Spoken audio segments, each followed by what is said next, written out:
तो फ्रेंड्स आज चलतु आपण मान सहित सेयार करी सबू ओडिया घरे घरे परिचित थी आमर कौन घांट तरकारी जोटा कि द्वितीय ओषार जो घांट तरकारीटा बहुत ही फेमस।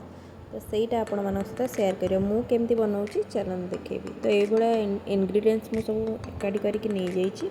तो कड़े रे तेल पकईकि आगे कौन कली आमर जो बुट मटर थिला आउ गजा मुग को टी लुण पकईकिना मु मोर भाजी नौची। तो ये सब को अल्प समय टे फ्राए करेंगे कारण माने टेस्टा टे एनहांस हाँपाई मुझे फ्राए कली ना सेमती भी पकड़े आपण मैंने चल। तो मुझे फ्राए करके पकईली। तो एपट हाथ में मुझे कौन कली तो मसला पियाज रसुण अदा धनिया जीरा लंका को ये गोटे मुझे पेस्ट बन नौची। तो ये ही मुझे अलग किसी मसला ये ऐड करनी यही मसला ही बहुत टेस्ट लगुला आज तरकारी। तो ये अधिक किना मुझे तेल नहीं जाइए भेज तरकारी जेहेतु बहुत सारा वेजिटेबल पड़े तेल भी अधिक निब से अनुसार आप देखिकी ने। तो मुझे तेल नहीं गली टे गरम है मुझे चीनी की ऐड करनी कारण टी कलर हम तो कलरटा बढ़िया देखा।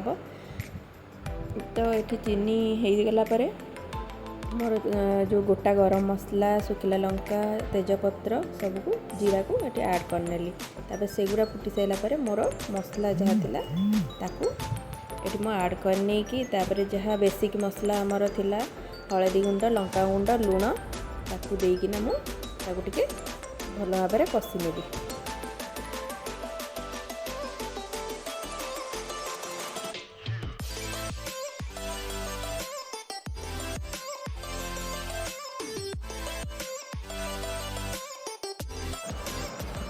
तो फ्रेंड्स ये देखो सब जिनस मुझे पकईकिना भल भाव में गोड़ेकी ढांकी देली। तो ये देखु मसलार लुकटा केते सुंदर ये सादा सिंपल ही बहुत ही बढ़िया कलर आसी आपण मैंने देखिपारे। तो ये आम मसला पाखापाखि हो आसवा उपर है।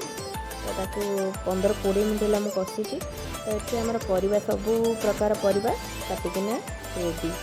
तो कदली के हल्दी पानी भी मैं पकई नहीं। तो ये मसला आमर पूरा भजा हो गला देखिपारे आप। तो तापर ये मैं सब परिवा को ऐड करने।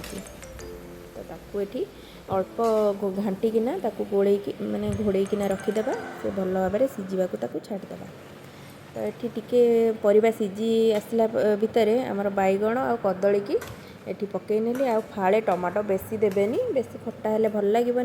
तो ये फाड़े टमाटो मुझे ऐड करके पुणी घोड़ेकिना ये 10 ରୁ 15 मिनट भाया माने कषा को परिवा को छाड़देवी।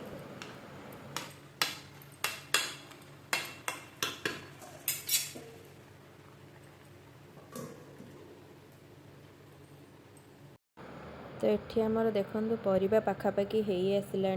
तो ये कौन करी आमर जो भाजिकी रखी गजा मुग बुट मटर ताकू ये मुझे ऐड करने ताकू टिके मिसिले तार टेस्टा आउ टिके बढ़ी।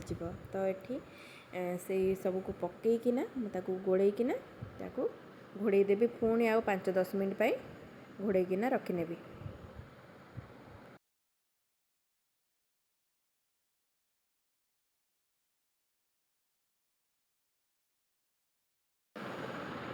तो फ्रेंड्स ये मु गोड़े भल कि रखीदेली।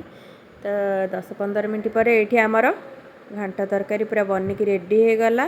तो से मु कौन कली डालचीनी गुजराती आउ ये जो गोलमरीच को गुंड करिकिना माने घरे बनईकिना पकई नेली। ऊपर टिके नड़िया कोरा पकई नेली बढ़िया टेस्ट आसीबो बोली। तो नड़िया कोरा पकईकी तापर धनिया पत्र पकई नेली। एठी आमर टेस्टी टेस्टी द्वितीय घांट बनिकिना रेडी। आपण मानू केमिति लागिला मो वीडियोटा कमेंट सेक्शन में निश्चय कहिबे। तो आज खाईकिना तो समस्ते कहले बहुत ही बढ़िया होता। मु भी खाइली बहुत ही भल लागुला। जदि एमती नुआ नुआ रेसिपी आपण मैंने देखा चाहते मो चैनल रे तो मो चैनल को निश्चय सब्सक्राइब कर रखु। आउ फ्रेंड्स मान सहित शेयर करूँ। रोची जय जगन्नाथ।